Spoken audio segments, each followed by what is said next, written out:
Hello everyone. So good to be with you once again. You have tuned into the gun edition of the Patriot Preacher. I am Charles Wells, and as usual I love discussing the hotly debated topics that face our great nation and taking the time to give a conservative voice to them. Today, folks, we're going to talk about the Second Amendment. The Second Amendment is often referred to as the right to bear arms, is one of the 10 amendments that formed the Bill of Rights ratified in 1791 by the U.S. Congress. Of course, as you well know, there are differing interpretations of the amendment that have fueled a long-running debate over gun control legislation and the rights of individual citizens to buy, own, and carry firearms. The text of the Second Amendment reads in full: "A well-regulated militia being necessary to the security of a free state, the right of the people to keep and bear arms shall not be infringed." Now, for years, liberals have used the well-regulated militia part of this amendment to infer that weapons should only be in the hands of organized and trained units of people. In 2008, a case was heard by the Supreme Court of the District of Columbia versus Heller, where the District of Columbia had passed a law prohibiting people from owning automatic, semi-automatic guns and handguns. This, of course, blatantly was unconstitutional, and the law was struck down, but only by a narrow 5-4 margin, which is why we can't allow the courts to be packed by reactionaries, folks. But that's a discussion for another day. Another tactic that have included the argument that since militias in the traditional sense no longer exist, that the Second Amendment is basically an outdated amendment. But nothing could be further from the truth. What the framers of the Constitution intended, especially if you read the entirety of their writings, was that the right for individuals to defend themselves is undeniable, regardless of whether that individual is defending themselves against the onslaught of another individual or their own nation. You see, before the United States was willed into existence by these brave men, the world was governed by tyranny and oppression everywhere. The few ruled the many all over the world, often with an iron and cruel fist.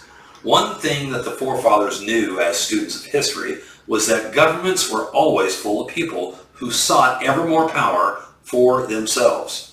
We are seeing that playing out before our very eyes in today's world.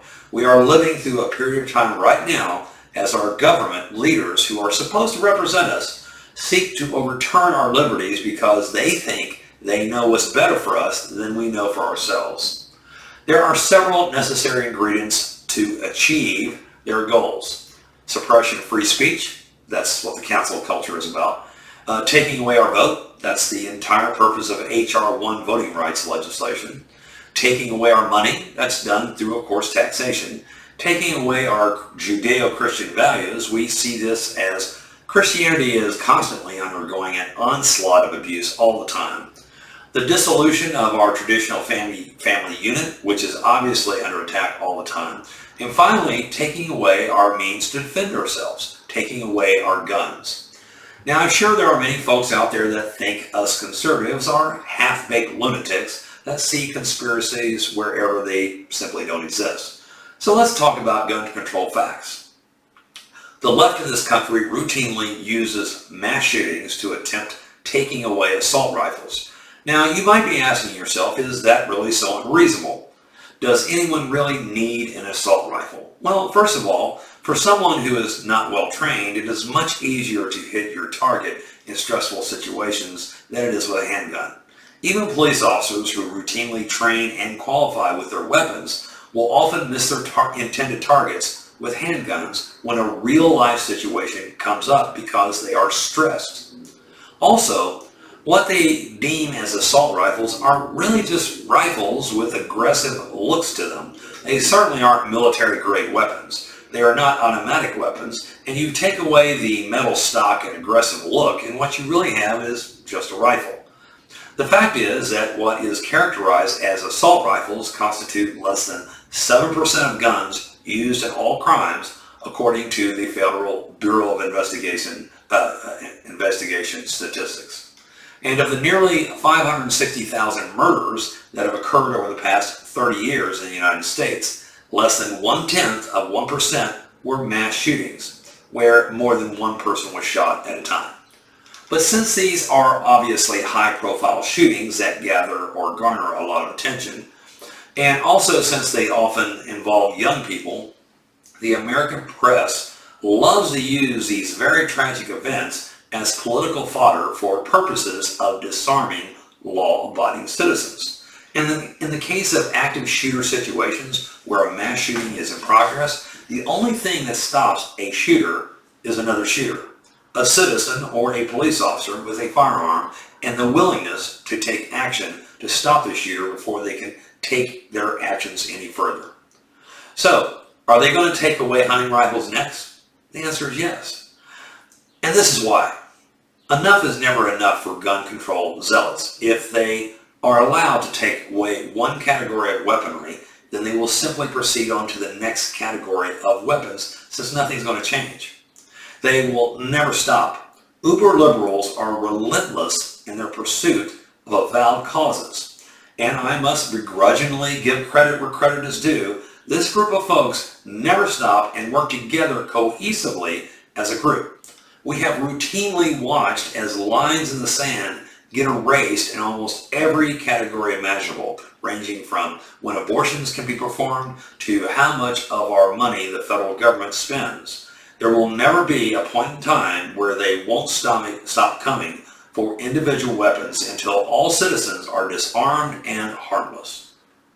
This has been the modus operandi, if you will, for every dictatorship or regime that has ever existed.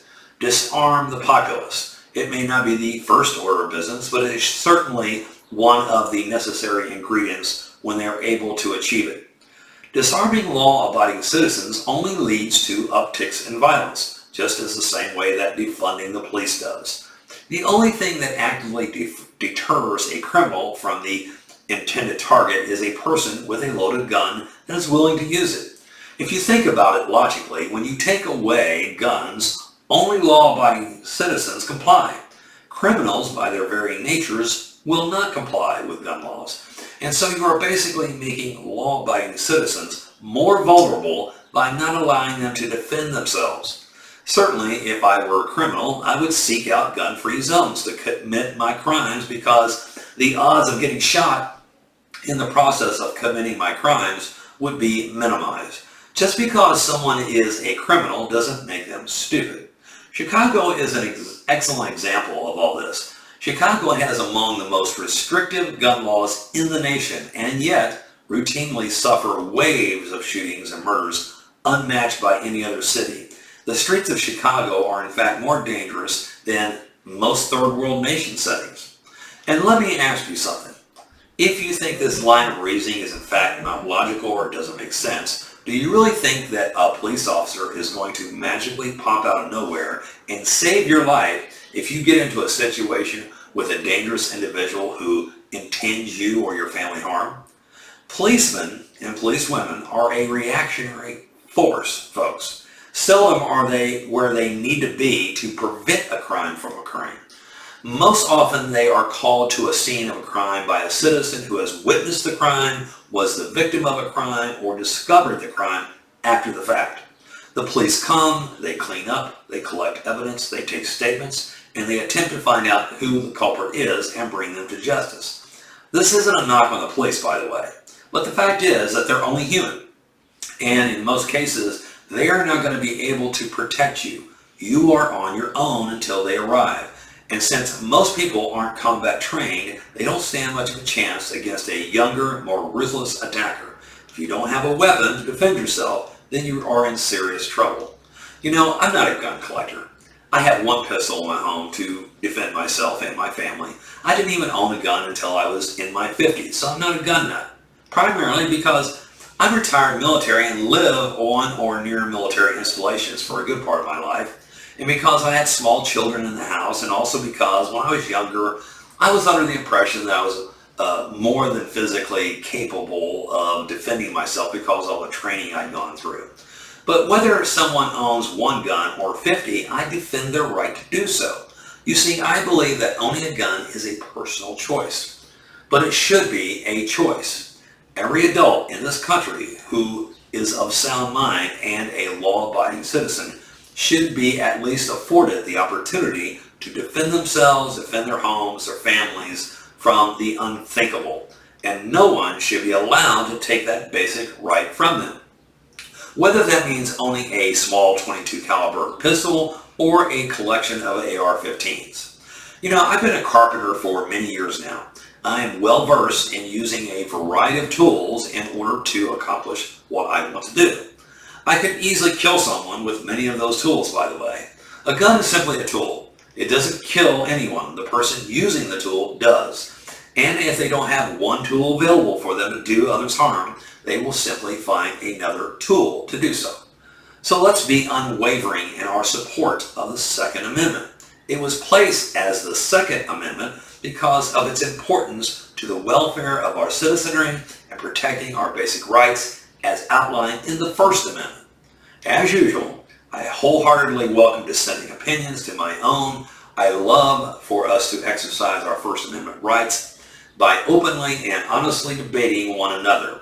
If you've enjoyed our time together, please take the time to hit that little subscribe button so we can talk again. You've been listening to The Patriot Preacher. And until next time, goodbye and God bless you all.